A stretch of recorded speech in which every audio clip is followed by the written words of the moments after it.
I started as a pre-med major with a plan to become a doctor. That plan changed when my wife, who once dreamed of becoming a lawyer, discovered the joy of teaching. She encouraged me to consider education as well. So I took on a position as a teacher's aide with special needs students. Teaching students who had been counted out but had never given up opened my mind to a new career. And soon I realized that my heart belonged in the classroom. As a teacher, I taught students with special needs and students with disciplinary issues. Some of these students overcame unimaginable obstacles to graduate and reach higher education.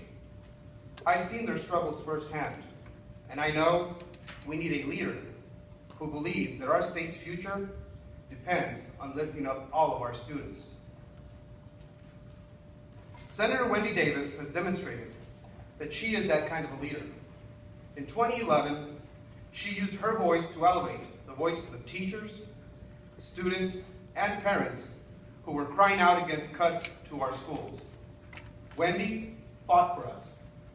And last year, she helped lead the effort to restore more than $3.4 billion in funding to our public schools.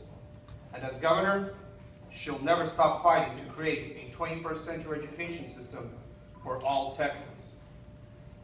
But while Wendy Davis is fighting for us, her opponent, Greg Abbott, is spending our tax dollars to fight against us. He's fighting against more than 600 school districts across Texas, from Austin to Zavala, and he's defending cuts that have left our classrooms overcrowded and our schools understaffed. Greg Abbott says he wants us in Texas to be #1 in education, yet he is defending cuts that have left us in Texas number 46 in per student spending across the country. Greg Abbott is still defending cuts that force some schools to fire their only full-time librarian. Too many students must now wait to go to the library and check out books. Greg Abbott can brag about his education agenda, but his education record begins and ends with the cuts. Mr. Abbott, how can we expect Texas to lead if too many of our kids are blocked from learning how to read?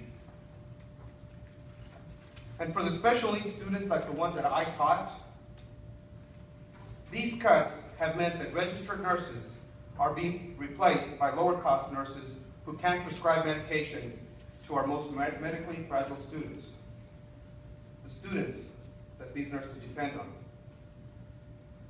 These cuts created no-win choices that hurt our students and our state's future. Wendy Davis has fought for us, and now she has a plan to invest in our students from pre-K level through higher education, so more students are ready to compete for the jobs of tomorrow. That's why I'm supporting Wendy Davis as our next Texas governor. Now, I'd like to introduce an amazing educator, an exceptional leader who is also a national board certified